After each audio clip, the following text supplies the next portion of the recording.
All right, I've just started the recordings. Good morning, everyone. We are going to get started here. So we're into section 14.3 today. 14.3 is where we start getting into calculus of functions of multiple variables. And so what I've got here is our definition of a partial derivative.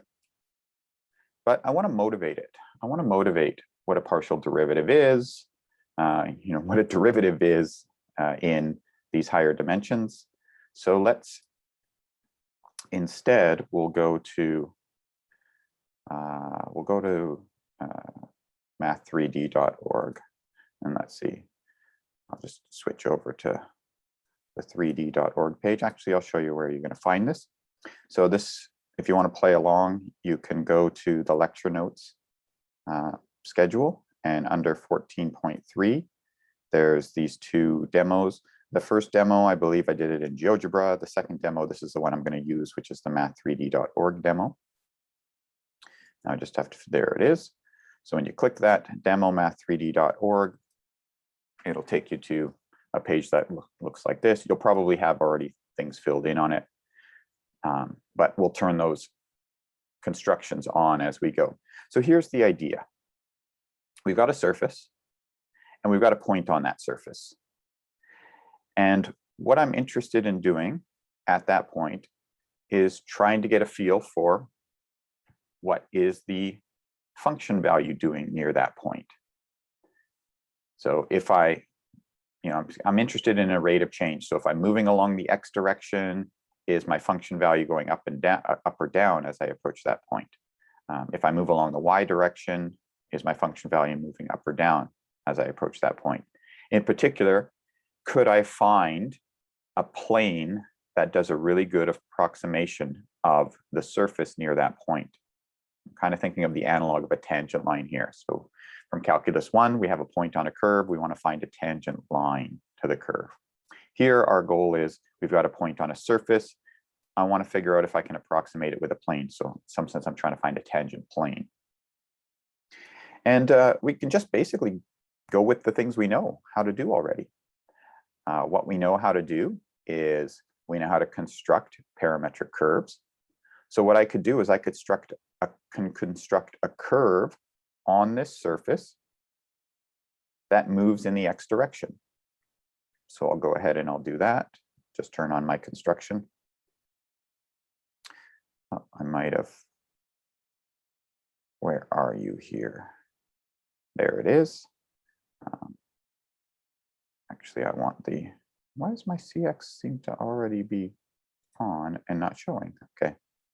So it was already solid there, but it wasn't actually showing. So there's my curve that moves in the x direction. You can see the x-axis is sort of going left to right here. So there's my curve on my surface. So what I've done is I've just parameterized it. I've basically taken a curve that has x coordinate given by x, y coordinate given by the constant value, the y coordinate of the point I'm at. And then my z value is the function value at x comma, let's call it b, the y value of the point we're at. So I've found this parameterized curve. I got this parameterized curve here. We'll write that kind of curve down in a second when we get back to the notes, but this is the idea. I've got a curve here. Now, for instance, I can just turn off the surface temporarily. And now I've got a curve. And so what I can do is I can find the tangent line to the point for that curve. We'll turn the surface back on just so we have it for reference. So our tangent line to the point.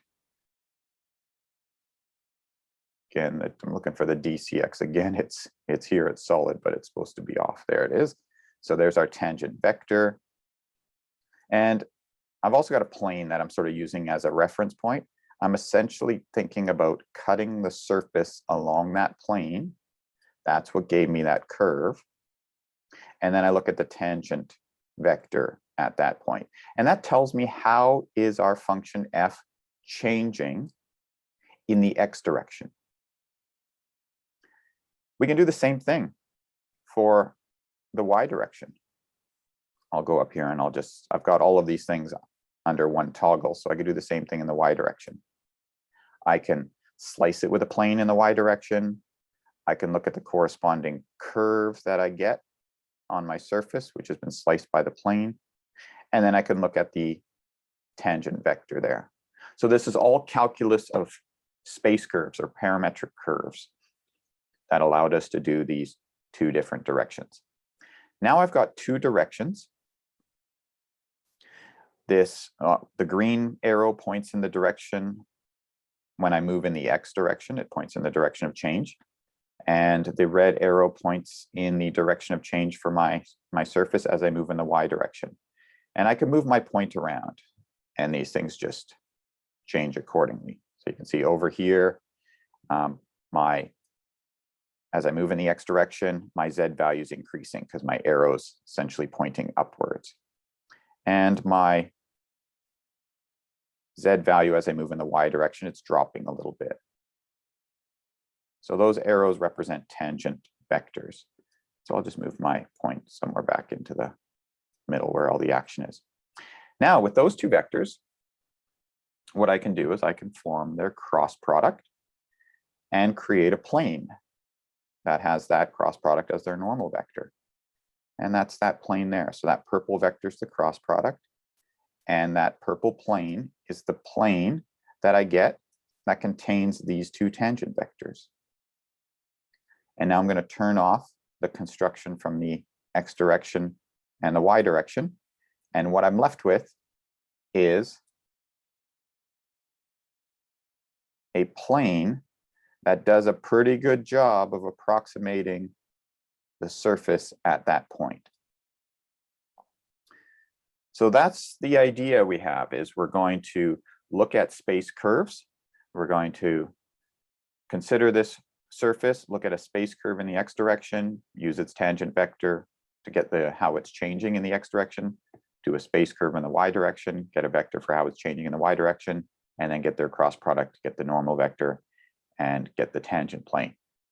If you're with me so far with this construction, then we've basically just done all of 14.3 and section 14.4 all in one go.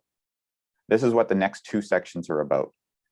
The first section, 14.3, is how do we get these green and red vectors? How do we get these tangent vectors to the space curves? Those are known as the partial derivatives of the function f of xy. And then how do we get that purple vector in the tangent plane? That's section 14.4. That's basically the cross product and constructing the planes.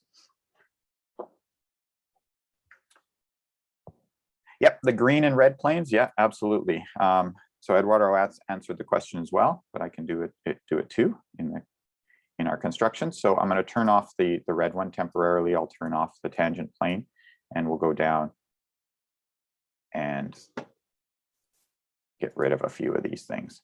So this was the idea. We are trying to make sense of how the surface is behaving near that point. One way we can do it is to just say, I'm going to think in terms of one dimension. So I'm going to slice my surface with a plane. That plane is for a fixed y value, but is parallel to the xz plane. And once I've sliced it, then I can look at the intersection, which is a curve. And now that I've got just a space curve, I'm going to turn off my surface again and just say, now we've just got a space curve, this black curve. And so we're back into 13.1, 13.2 material. For a space curve at a particular point, we can get a tangent vector. And that's what we end up doing. We end up constructing the tangent vector, which I'll get rid of the plane now so you can see the tangent vector. So we can get the tangent vector. And then we can do that in the other direction as well. We can construct the slice, the curve, and the tangent vector. So basically, we've just dealt with these two curves. We found their tangent vectors, and then we use those to construct a plane. And that plane is the tangent plane to the surface. So this is sort of the skeleton view of what we've just done. You're welcome. So again, that's 14.3, 14.4. Basically, that's the whole section. as a visual. Now we'll get into the details of calculating. All right, so partial derivatives. My statement about the partial derivatives, they're really connected to those tangent vectors to the space curves. That's really what we have here. So I'll draw a picture. It's sort of the same picture we had for our dynamic construction. We have our x-axis, our y-axis, our z-axis. We've got our surface, which I'll just sort of sketch in here, maybe something like this. We've got our point on our surface. So this is z equals f of x, y. And that point on our surface corresponds to some a, b value. A is the x coordinate, b is the y coordinate of that point. And then it's, of course, its z coordinate would be f of ab. And so what we did was we constructed a couple of curves. One curve was we fixed the b value and constructed the curve that went in the x direction. So let's think about how we would write down a parametrization for this curve. So parametrization for this curve would be, we can write it as, maybe I'll write it down as like an R1 of, and because it's parameterized by x, I'm thinking of the moving in the x direction. I don't need to introduce a new variable t. I'll just use x as my parameter. And so that would be x, comma. The y values are all the same. They're always b's. And the z value is just given by f of x, comma, b. So that's our parametrization of that curve that went in the x direction. Can do the same thing in the y direction. Parametrization of this curve is, let's call it R2. And the y value is the one that's changing. In this case, I'm thinking of taking the x to be a fixed constant a, so that it passes through that point. So this would be a, y, f of a, y. So these are our parametrizations of those curves that live on the surface that pass through that point. And now what do we want to do with these? What we want to do is take their derivatives because we want to get the tangent vectors. So we'll write down what are our tangent vectors. Our tangent vectors are going to be the derivative of, well, we'll do it at an arbitrary point, x to start with. So it would be the derivative of this curve with respect to that parameter, x. So this is back to 13.2, just derivatives of space curves. We're differentiating with respect to x. So that's 1, 0, f. And I want to write prime, f prime, x comma b. But the problem with writing f prime is f is really a function of two variables, x and y. So I have this other notation, which is introduced in the box above. And this notation says it's a script d. Sometimes it's referred to as a del, but it's kind of like our d by dx notation, our Leibniz notation from derivatives from calculus 1, except it's a script d. And we use that because we really want to differentiate this fx comma b with respect to x. And so I have to be aware that it is a function of two variables. One of them I've taken to be constant. So we'll use this notation instead. And so that is differentiate our function f of x comma b with respect to x.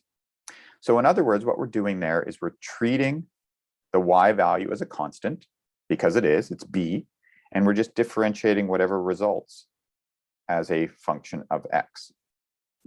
And that's what this definition is up here.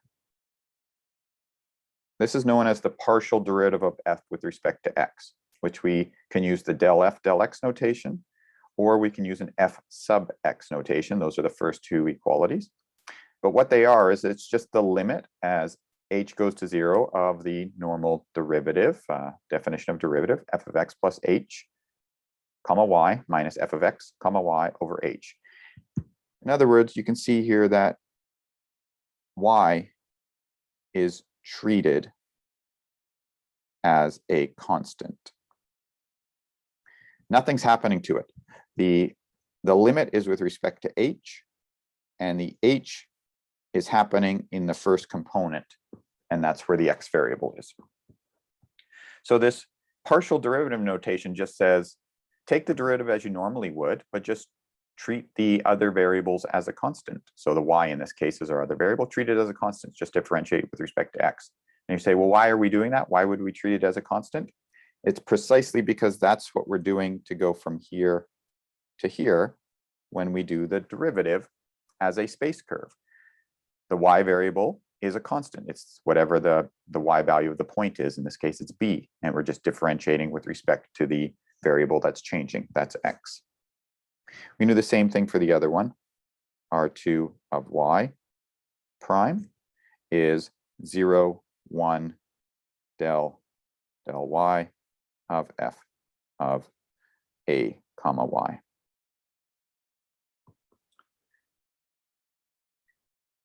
And so then at tangent vectors, maybe I'll say at x and y, because there's sort of two going on there. Now we can be more specific. We can say the tangent vectors when, or at the point AB, let's say, at the point AB. So right now we just came up with our generic description for the derivative to the space curve. And then we can go ahead and do it at the particular point we want.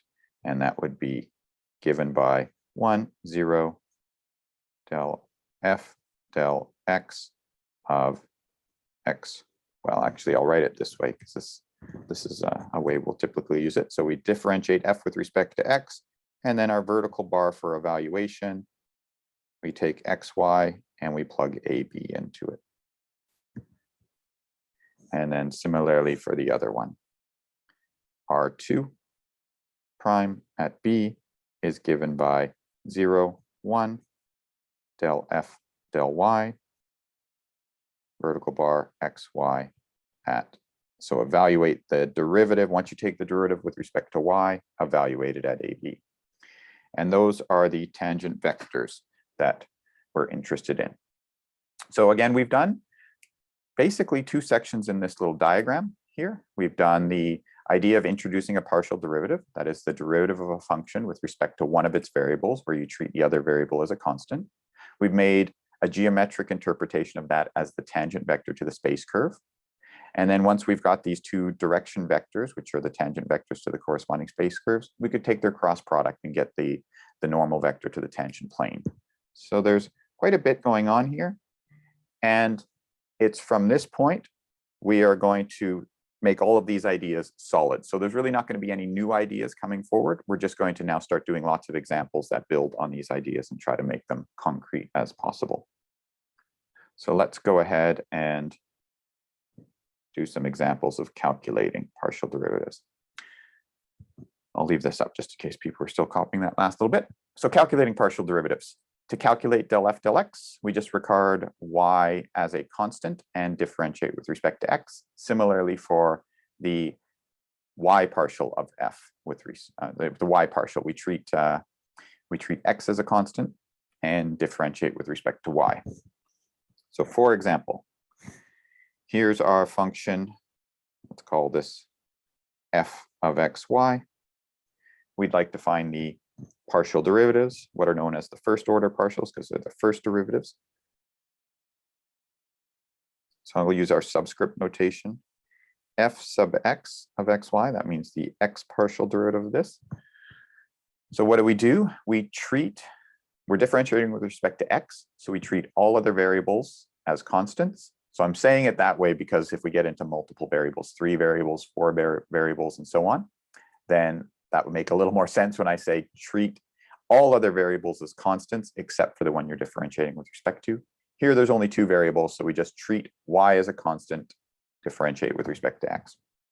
So I look at this expression and I just say, I'm differentiating with respect to x. So everywhere I see an x, that's the thing I'm going to have to differentiate. Wherever I see a y, I just treat it as if it was a constant sitting there. So this is going to be, well, maybe I'll write it this way. So we're going to differentiate with respect to x, this expression.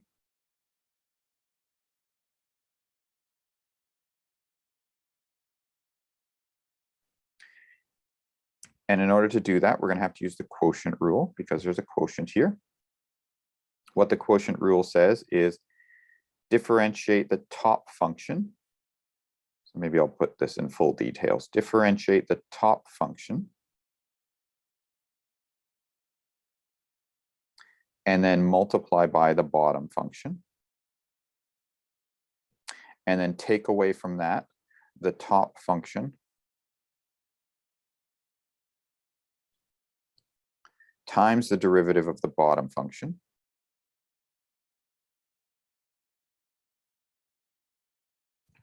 All over the bottom function squared. So that's our quotient rule. That's our quotient rule from Calculus 1. Right, again, the reason we can use our quotient rule from Calculus 1 is because what the partial derivative is, how to calculate it. We just treat it as a function of a single variable. We regard y as a constant and then just differentiate with respect to x. So we're treating it as a function of just one variable, where all the other variables, if there's more than one, are treated as constants. So that's why we can use our quotient rule from Calculus 1. In fact, we can use all of our differentiation rules from Calculus 1 because we are doing our derivatives as if they were functions of a single variable. It's just we've got to do two of them. We've got to do one when we differentiate with respect to x, and then we got to switch our frame of mind and think, okay, now y is the variable and x is a constant, and then do another derivative to get the y partial. But in each case, we can use our techniques from Calculus 1. So we can differentiate the top function. So now that's e to the x minus the derivative of y, sine of x. So the derivative of sine of x is cos of x. So that's our derivative of e to the x minus y sine of x. And then that's times 1 minus cos of y. And then I'm going to write this in here. When we differentiate with respect to x of 1 minus cos y, what does that become? The derivative of x of 1 minus, yeah, exactly. So that's a constant because there's no x variable appearing, so it's a constant, so it's 0. So I'll write the minus 0 in here, but we don't need to because it's 0. So that's that part. And then we've got that all over the bottom squared. And then we can see that we can get some cancellation there as well. One of the factors of 1 minus cos y on top cancels with one of the factors on the bottom, and we get e to the x minus y cos of x all over 1 minus cos of y. So there's our partial, our x partial derivative of f.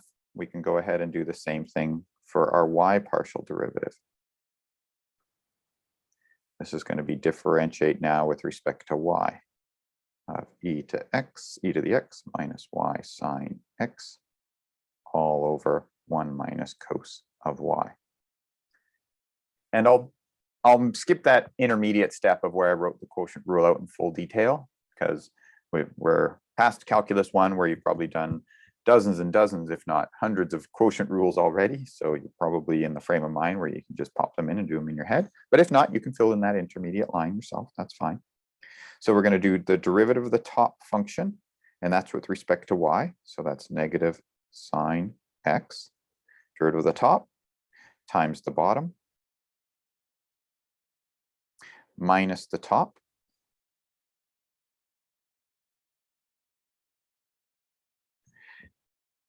times the derivative of the bottom. I'm going to have to move this over a bit, otherwise I'm going to run out of room. So times the derivative of the bottom the bottom is 1 minus cos y. So the derivative of cos y is negative sine. So the two negatives cancel, and I'll just get a sine y. So that's the derivative of the bottom, all over the bottom squared. 1 minus cos y all squared. Okay, so there's our partial derivative with respect to y. We can leave it in this form. We're not doing anything with it in this question. The time when you'd want to try to look for maybe a simplification and write it as concisely as possible would be when you're actually intending to do something with the derivative. Where in this particular question, we just asked to find them. We're not doing anything with them, so I'm not going to worry about simplifying. So that's the idea. And now a partial derivative in this course. So we've got a function of two variables. When we're talking about partial derivatives, we have to identify which variable we want the partial with respect to, and then differentiate with respect to that variable, treating all other variables as constants. So derivative problems in this course now amount to essentially doing two different derivatives, one for each direction. Or if it's a function of three variables, then maybe three partial derivatives, one for each direction. So let's see a particular example of this as to how we would use it. So the volume of 1 mole of an ideal gas is given by this expression. So it's directly proportional to the temperature and inversely proportional to the pressure. So if the temperature is big, then the volume of the gas would be large. If the temperature was small, then it would be smaller. But that's the direct relationship between volume and temperature, but then there's also pressure. If the pressure is high, then the volume would be small. And if the pressure is low, then the volume would be high. So that's our relationship between volume and temperature and pressure. So we can see that volume is a function of two variables. It depends on both pressure and temperature. What we want to do is we want to find the rates of change of the volume with respect to pressure. So find the rate of change of volume with respect to pressure. And then we also want to find the rate of change of the volume with respect to temperature. And then we're given particular values that we want to find them at. So that's the particular point we're trying to find these tangent vectors at in some sense. So there's two partial derivatives here that we want to work out. The first partial is going to be the rate of change in the volume with respect to pressure. So that's a del V, del P. So sometimes I'll refer to it as del V, del P. Some people read them as dels. Some people just read them, that symbol, as a D. So they'd say dV, dP. I'll interchange both just to use them. I'll try to use them equally just so you get used to both of those terms. So we've got dV, dP, the derivative of volume with respect to pressure in this case. And so we're going up to this, this function here, and we're differentiating it with respect to pressure. So one way we can do this is we can, instead of thinking about it as a quotient rule, we can maybe think of it as a power rule by writing it as TP to the -2. And so when I write it like that, I can think, okay, I'm differentiating with respect to P. So that means I can use my power rule. So that'd be -2 times 82.06 T. And then that's P to the negative. Sorry, what is it? -2? It's not -2, sorry. I was thinking of derivative already. Thanks for that. It's not -2. It's just a 1 because all I did, -1, all I did was bring it up there. Thanks for that. I was about to take the derivative and go, why am I getting a different derivative than I should be getting? So yeah, -1. And now when we take the derivative, I got to get rid of that -2 in front because that's no longer there. But the -1 comes down. So we get a negative in front. And then we get a -2 as our exponent. Yeah, thanks for catching that. So there's our partial derivative. We could write this as a -82.06 T over P squared. We want to, again, write it as a ratio. And now we're interested in the particular case where T is 300 kelvins and P is 5 atmospheres. So this would be the derivative. With this del notation or D notation, which is analogous to Leibniz notation from Calculus 1. Evaluation, when we do the derivative evaluated at, sometimes we use just an evaluation bar. So we read this as the derivative evaluated at, and then we tell the reader what values we are evaluating at. T equals 300, P equals 5. So that means we are negative 82.06 times 300, and that's over 25. And so that is our derivative. And then we might want to think about what units these are. You know, what would the units of this derivative be? How would we figure that out? Do we basically substitute the units into the derivative formula? Exactly, yeah. So you're just going to go look. That's the one thing about this D notation is you just look at what is the units of the expression on the top, what are the units of the expressions on the bottom. The units of volume, that's cubic centimeters, so that would be centimeters cubed. And then the units on the bottom, that's our pressure, so that's atmospheres. So the units of this result is cubic centimeters per atmosphere. So this is telling us, notice it's negative. So this is saying that if we've currently got a gas at temperature 300 with pressure on it of 5 atmospheres, then this rate of change tells us that the volume is going to drop as the pressure increases. And it means that the volume is going to drop by negative 82.06 times 300 over 25 cubic centimeters for every atmosphere increase. So for every unit increase in pressure. So that's how we're going to read this. So these ideas carry over from Calculus 1, of course, but we can use them here as well. They're sort of the universal idea of a rate of change of a derivative. All right, let's have a look at the next part. We want to find the rate of change with respect to temperature. So we're going to go dV dt.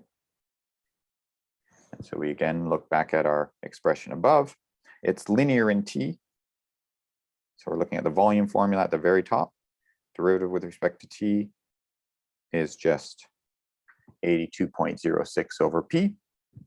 And so the derivative at the particular point in question, when T is 300, when P is 5 atmospheres, is equal to 82.06 over 5.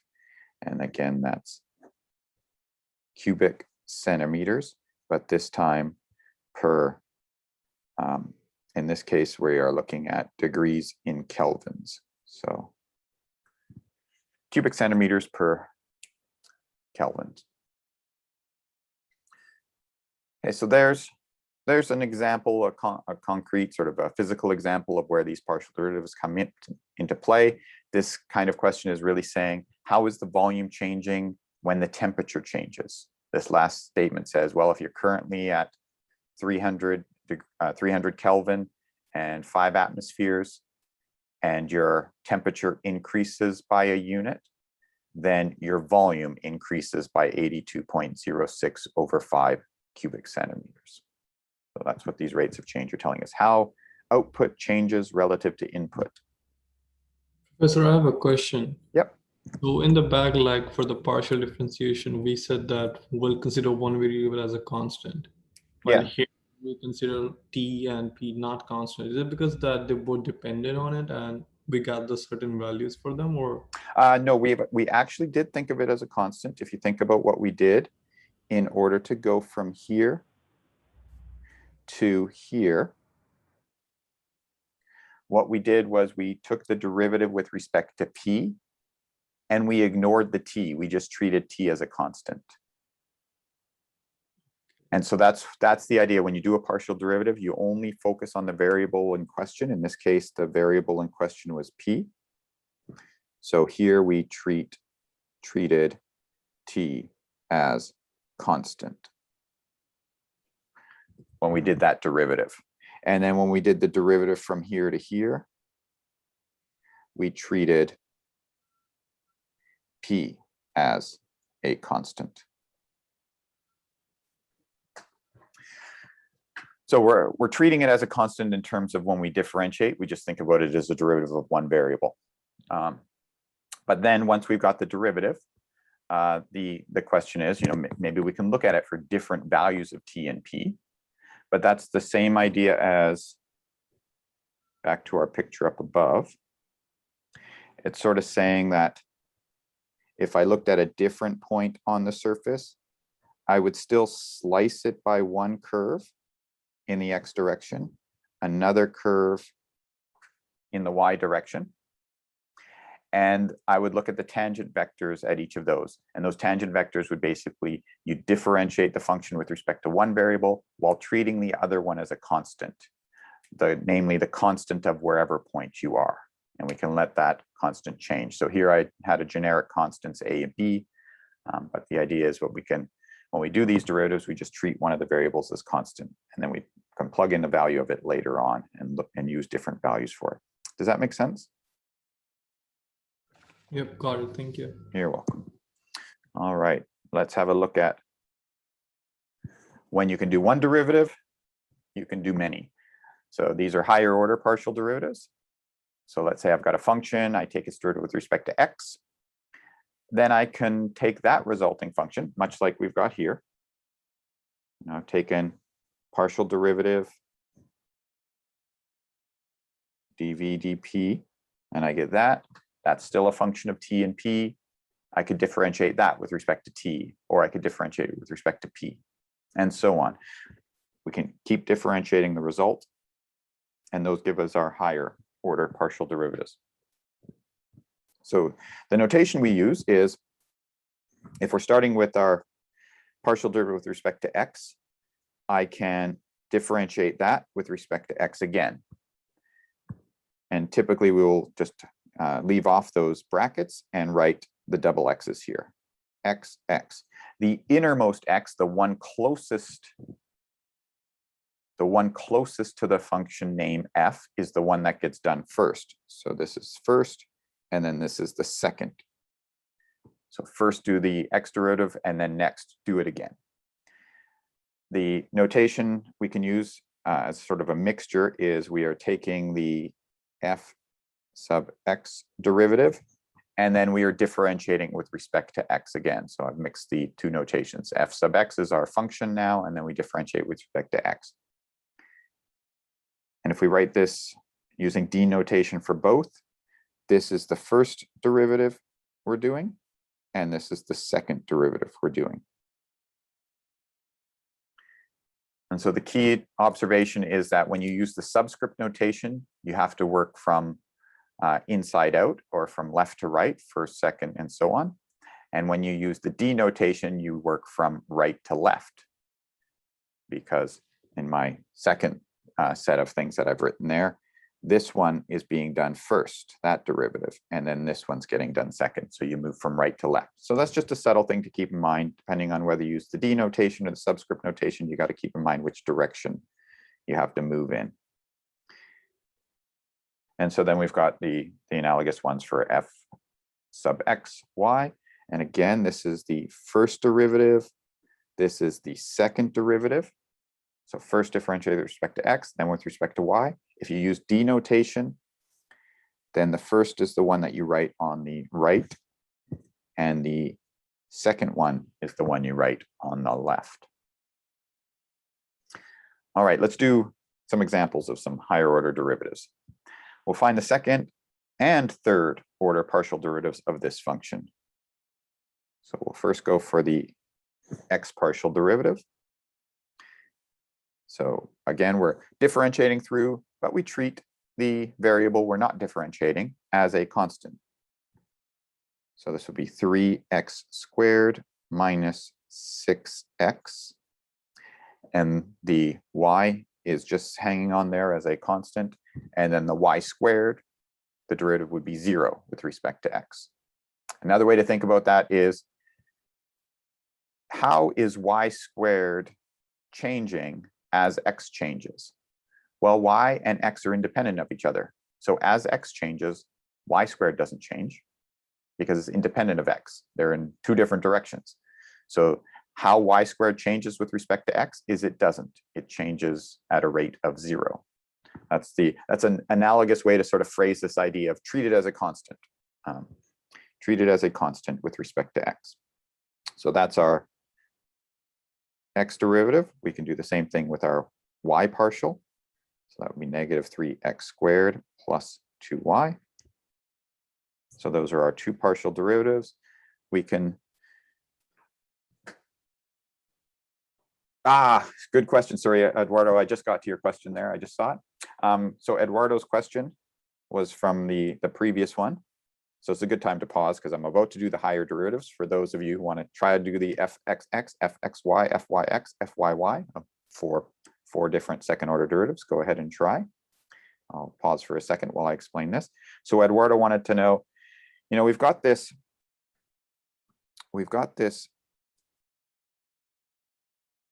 function here. I'll draw it as a surface. So this is our volume is a function of T and P. So I'm imagining we've got T, P as our input variables and V as our output variables. And we're at a point 300 and 300K, or 300K for T and 5 atmospheres for P. And we've just worked out, what's happening as I go in this direction, the changing in T direction. What happens if I go in this direction, the changing in P direction? Eduardo's question is, what if we consider a direction that's not along one of the axes? Maybe I want to know if I move in this direction. So I'll draw down here. We're at a point in the plane, and we've been answering the questions, what if I move in the T direction? Or what if I move in the P direction? So these are right angles to each other. We can work out what the rate of change of the function is. Now I'm saying, what if we move in some arbitrary direction? What's the rate of change? Is the temperature is the volume going to drop? Is the volume going to increase? How do I figure that out? And this is known as a directional derivative. Directional derivative. Because it's saying we want to know the derivative in a different direction other than the two coordinate axes. How is it changing if I move in some arbitrary direction, some combination of the two? And directional derivatives we're going to get to at the end of this. That's 14.6. So section 14.6. So I'll just leave it by saying, good question. And that's something we'll get to in a later section. The very brief answer is it's related to a dot product. It's related to a dot product of the vector that's composed of the two partial derivatives, dv dp, dv dt. So we form a vector of the partial derivatives, and then we create the vector of the direction we want to go in, and the dot product of the two of those gives us the rate of change in that direction. So it's related to dot products. I'll leave it at that, and we'll come back to it in 14.6, but thanks for the question. All right, so how about our higher order partials? fxx. Well, that says take your fx function and differentiate it with respect to x. So that would be a 6x minus a 6y. And then we could do the fxy. And that would be take our function f sub x and differentiate it with respect to y. So I'm using this one here and differentiating with respect to y. So I'm doing del y to get to there. Now, what if I did an fyx? So I take that one and differentiate it with respect to x. So I start with the fy function and differentiate it with respect to x. What answer do I get there? So what is fyx? The same, yeah.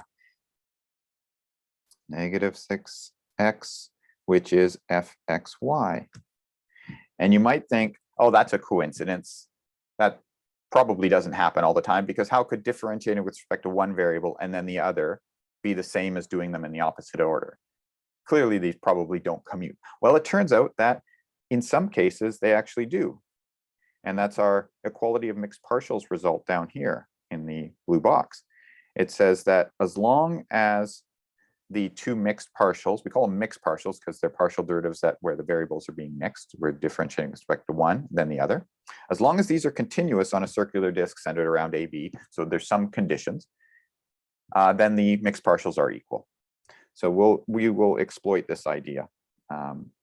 So in other words, if you want to find fxy or fyx, in most, if not all cases that we consider, you only have to do one of the two because they're going to equal each other. Fyy, we're going to take this and we differentiate it with respect to y. And so that becomes 2. And then we've got our third order partial derivatives. Maybe I should have left some room on the side here. But what are our third order partials? Well, we've got an fxxx. So that's going to be this one where we differentiate with respect to x. And that's, in this case, 6. And then we have our fxxy. So that's when we differentiate this now with respect to y. And that's negative 6.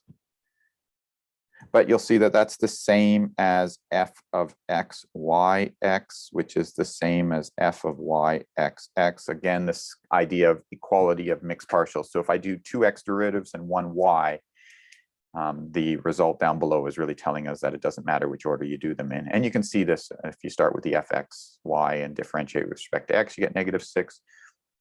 Sorry, I could get that result from that one, or if I start with the yx one, and I differentiate with respect to x, I still get negative 6.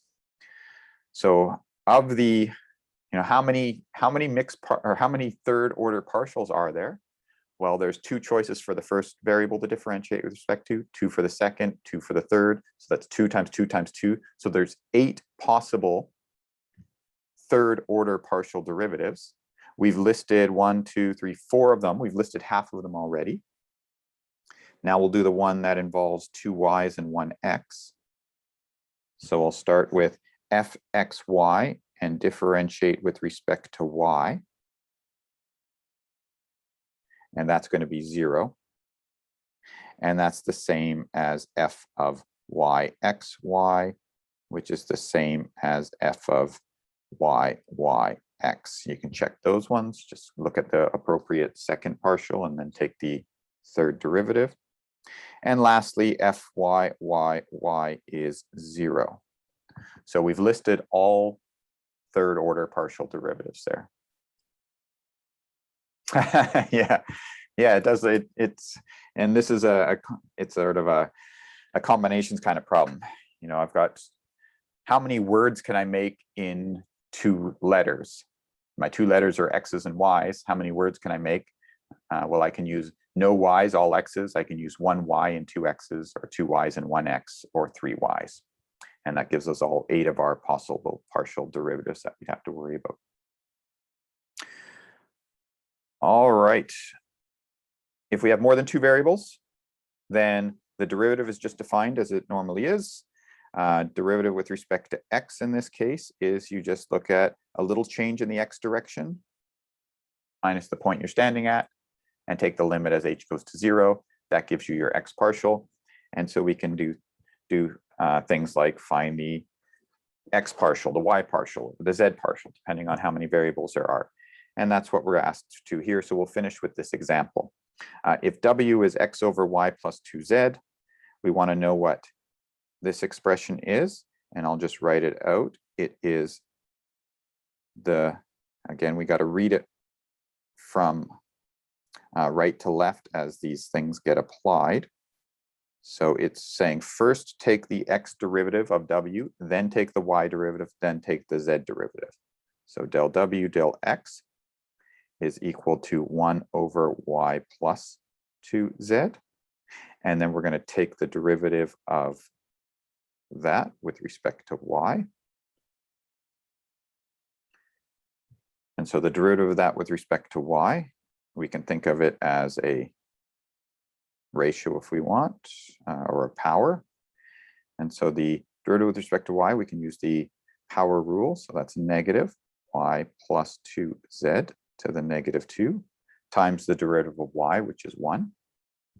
And then we can differentiate with respect to z.